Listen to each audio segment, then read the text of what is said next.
Our next presentation will be from excuse me, Sunita Prasad, the Vice President in Corporate Development and IR from Revolve Renewable Power, which trades on the OTCQB market under the REVVF symbol, as well as the TSXV under the REV.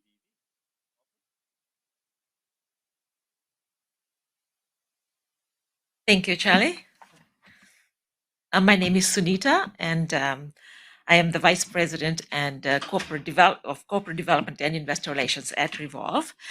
Today, I would like to introduce Revolve Renewable Power and illustrate to you how it stands out in the renewable energy sector. Secondly, I will show you where we have been and how far we have come, and where we plan on getting to. And lastly, how we are going to get there. So by the end of the presentation, you will be able to see the value and the opportunity with us today.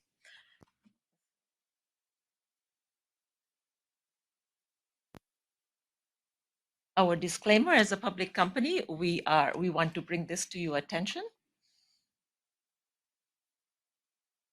Our investment opportunity, what we offer. We are an ESG-focused investment opportunity. The problem we're trying to solve is net zero emissions targets. So that's our goal. We have a diversified strategy. So we have utility scale projects as well as distributed generation projects. And our management team have a proven record of success. So let's review us at a glance. Operator and developer. So we started off as a pure development play, and now we're transitioning to an owner-operator model. We have a diverse portfolio, as I mentioned. We've the utility scale projects. So let me explain. Utility scale projects are your large projects. An example of this would be, say, a solar farm or a wind farm. They have the capacity to provide electricity to hundreds and thousands of homes. And the distributed generation project is more commercial, industrial scale projects. So these are, and an example of that will be your, say, a manufacturing facility that provides, that saves their electricity bill by installing rooftop solar. And we stick to proven renewable technologies, so wind, solar, and battery storage. Our track record of success, so far our team has developed and sold 1,550 megawatts worth of projects, returning close to 20 million in revenue. We're a North American focused company, so US, Canada, and Mexico, and we are revenue generating. So basically we have revenue coming through the sale of utility scale projects and recurring revenue from producing power with our distributed generation projects.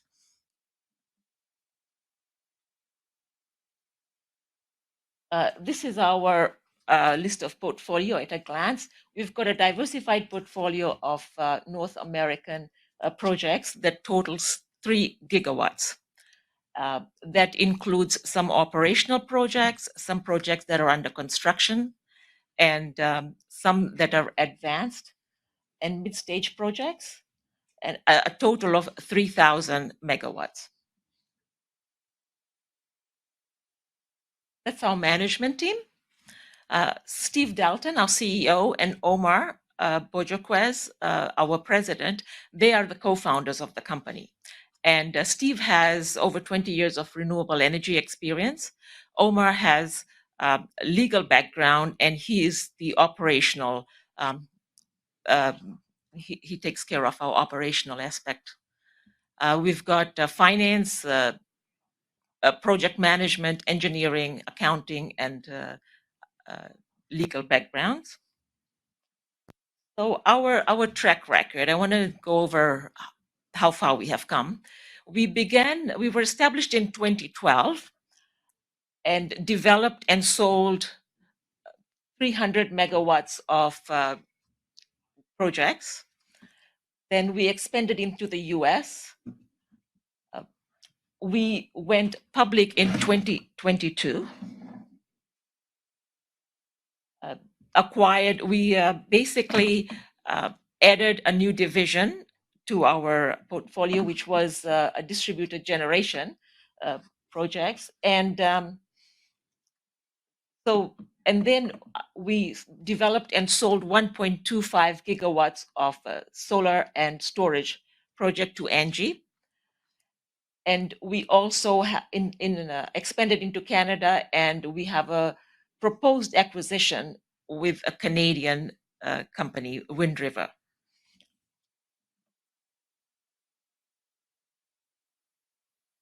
We have a corporate strategy. So the company has transitioned from more of a development play to an owner operator, and our goal is to be an independent power producer. So a large independent power producer is our goal. And what we're going to do by 2025, these are our objectives. Our revenue, we want to be at $15 million US dollars, EBITDA of 10, and a total portfolio of 5 gigawatts. How we are going to get there? Through organic growth and mergers and M&A strategy. So organic growth would be developing our smaller utility projects under 50 megawatt. And that includes a couple of our projects, the Vernal battery storage project and the Primus wind project. And then we plan on expanding using, M&A strategy. So right now we're at 9 megawatts, so operating and construction portfolio of 9 megawatts. We want to be by our financial year 2024 at 59 megawatts, and that's a 10 times increase. And from 2024 to 2025, we want to be at 189 megawatts. And the key drivers would be converting our pipeline of distributed generation from we've got a distributed generation portfolio of 156 megawatts. So we want to convert about 50% of that. So bringing in 40 megawatts into the construction and operational stage, building our utility scale projects to ready to build status. And then, of course, acquisition of about, of projects that will continue every year. Our financial overview. Revenue, this is where we were in 2022. In this year, we have a revenue of 1.1 million. And by 2025, we want to be at 15 million. So you will appreciate that's an increase of 150%. Is that achievable? Yes, we feel that is comfortably achievable. And these numbers are based on the portfolio that we have today. We are confident in our ability to acquire more projects. And when that happens, those numbers can significantly change. So our target for 2025 is revenue of 15 million, EBITDA of 10, and operating and construction assets of 150 megawatts. So now that I've talked about our value proposition, let me go over our business units. We have 2 business units. We've got utility scale and the distributed generation projects. So utility scale projects take about 3 to 4 years to develop. or ready to bring it to ready to build status. And the shareholder value in that is the milestone payments that we get from the buyer, and moving it from long-term recurring cash that brings us long-term recurring cash flow. For distributed generation is a shorter timeline, about 6 to 9 months, and we get long-term recurring revenue and cash flow from that business. This is our portfolio overview for utility scale projects. We have a total of 2.84 gigawatts. Out of that, 633 megawatts are mid-stage and late-stage projects. Our business model for utility scale project is like we take projects from origination, bring it to construction ready, which we call ready to build, and project exit. And that's a 3 to 4 year pipeline. I want to go through a scenario with you, an illustrative case, using 200 megawatt solar project. So we originate the project, bring it to construction ready, and project exit. So an investment of $2 million total gives you an investment return of 8 to 10 million. And industry standards are about 40,000 US dollars to 50,000 US dollars per megawatt. So to tell you about the Engie deal, that was 1,250 megawatts. So using the 40 to 50,000 US dollars per megawatt, that's about 50 to 62.5 million for us in revenue. So the two projects that we sold to Engie was the Parker project and the Baus. So far we have received $2 million upfront and 850,000 milestone payment.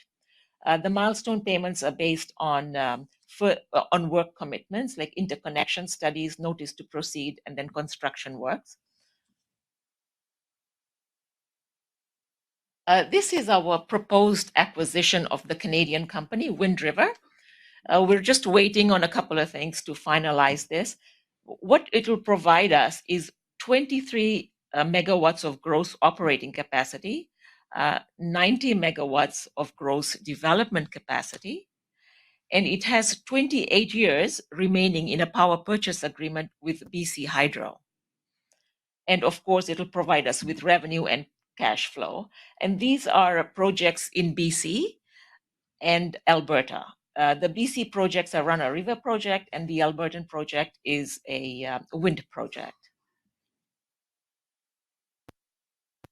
So let's go over our business model for distributed generation. So we originate the project, construct it, finance it, and then enter into a long-term power purchase agreement with our clients. And this is usually around over 10-year period. And going over our distributed generation portfolio, we've got 9 megawatts of operational and under construction projects and a pipeline of 156 megawatts. We've got our goal is to convert that pipeline to operational and under construction. But we've got right now about 3 letters of intent signed. So we're plan on bringing those into target ready to build dates of next year, 2024. And again, I want to use an illustrative situation to give you an idea of what a distribution generation project would look like.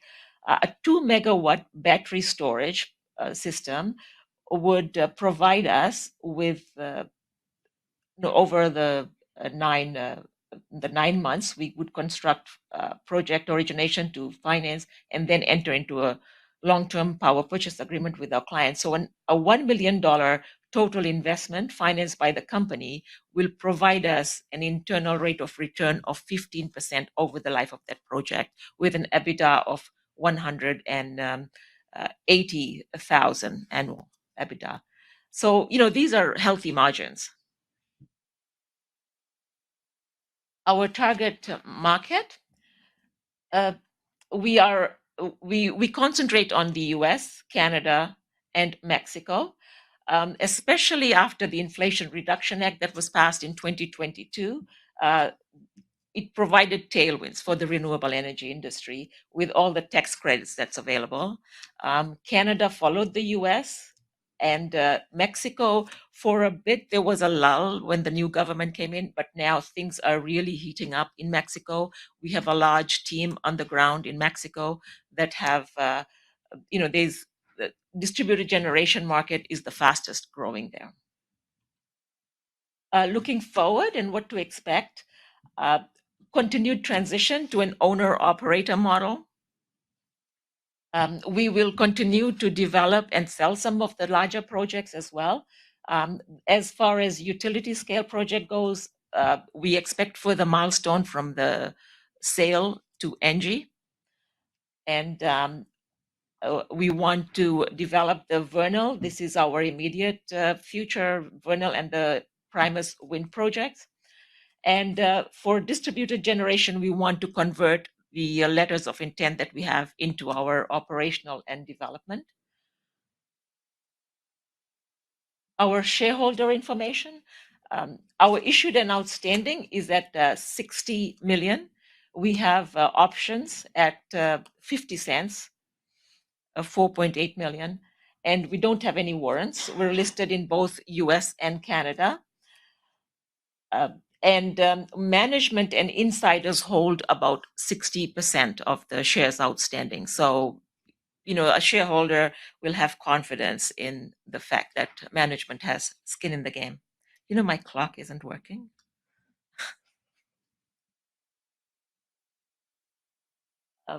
So if you have any questions, you can call me, or you have anything that I can address right now. I don't know how I am for time. All right. Yeah, okay. Sunita, we're still doing good on time, so don't you worry. Hey, Sunita, I was wondering about the conversion of the pipeline. So what are the risks to that? I know you have to apply a certain percentage to conversion, right, to the pipeline. But when you go through that process and you look at your pipeline, what are the risks? Is this 100% conversion, you think, or are there certain aspects that you have to take into account on conversion? There's always risk in anything you do. So as far as conversion, we are pretty comfortable. We're just working at some due diligence, and the letters of intent that signed is 3, but we're working on a few more. So things are looking really good for us as far as conversion goes. Another way to ask that is the qualification to put it in your pipeline. What do you go through? What is the process you go through to say now it's in your pipeline? I will have to ask Yes. that to our technical team, but I can get back to you on that. Yeah.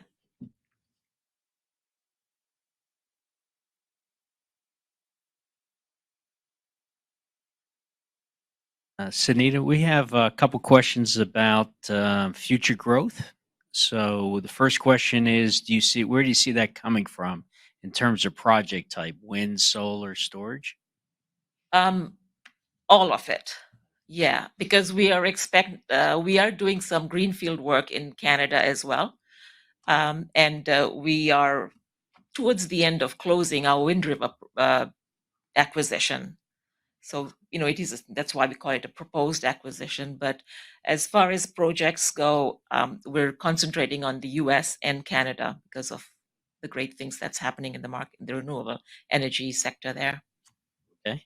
And then the other question was about your growth drivers and how reliant will they be on M&A, or will they be more organic?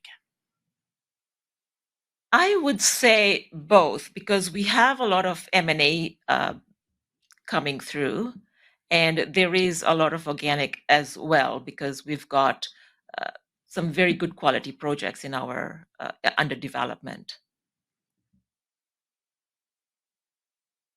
All right, Sunita, I think that's it. Thank you very much for your time. Thank you.